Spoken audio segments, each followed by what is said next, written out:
Baltimore, Elliot. That's where we'll go. Steve Smith Sr.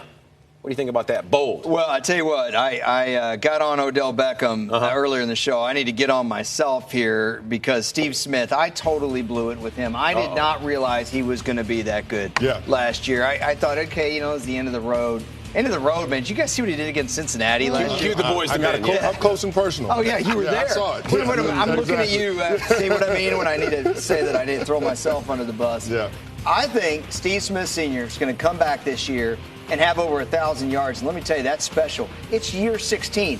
Actually, no NFL player in history has ever done it in year 16. Now, I'm cheating a little bit. Jerry Rice did it in year 17 and 18. That is, go over 1,000 yards. Yeah. But if Jerry Rice is the only guy in that sentence, you're doing something right. Yeah, if you're in company with Jerry Rice. Absolutely. He'll have that big chip on his shoulder. He'll definitely come back ready to go. I love watching him play, man. Yeah.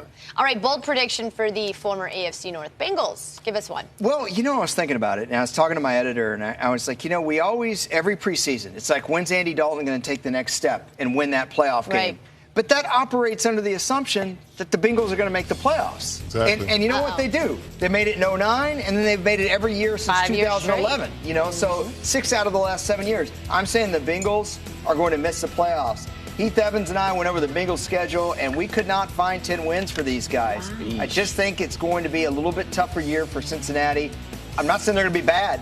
I just think they're going to end up getting left out of the AFC West or AFC wildcard tiebreakers and be at home for the playoffs for the first time in a really long time. Yeah, Andy Dalton's going to be missing some pieces. Marvin Jones, Mohamed Sanu, Andre Smith, the right tackle. We go 8-8 on him? Yeah.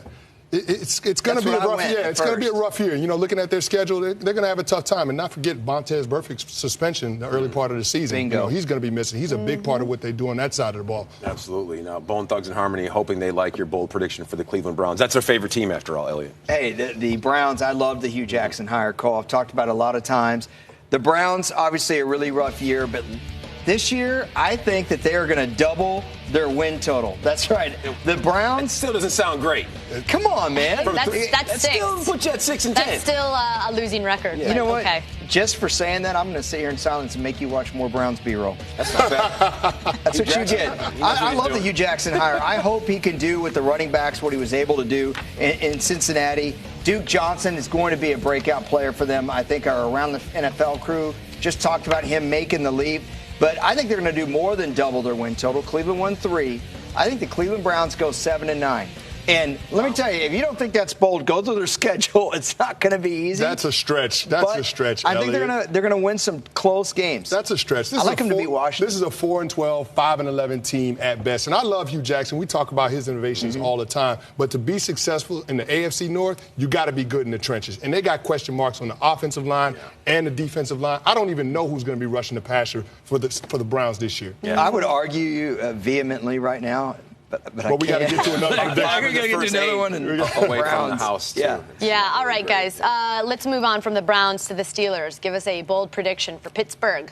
I've said this before, and I really want to emphasize it now, but I think Antonio Brown is going to be the 2016 NFL MVP. First time for wide receiver ever. I don't know why he hasn't gotten mentioned the last couple of years as an MVP. I thought 2 years ago he should have been mentioned as an MVP. This guy has been phenomenal, and he's been quarterback-proof for the most part. Yep. He still put up numbers last year, even with Michael Vick and Landry Jones in the lineup.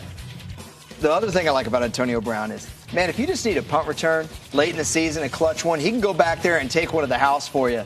Antonio Brown, to me, is the best player at his position in the NFL probably right now. Yeah, he might be the best player in the NFL, period. Yeah, if you think about that now. It's tough. Listen, you go between him and Gronk. 129 catches in 2014, 136 last season. I mean, this guy's a straight-up beast, and he's only getting better. He's finding new and creative ways to beat teams. It's unbelievable what he does with the football in his hands. And if you need someone kicked in the chest like Rick James, he's got you covered. Elliot, good stuff as always. We're going to get your bold predictions later for the NFC North. And if you want to see all those bold predictions, go to NFL.com/Harrison. That's right. And they are bold. Don't be mad. Extremely bold.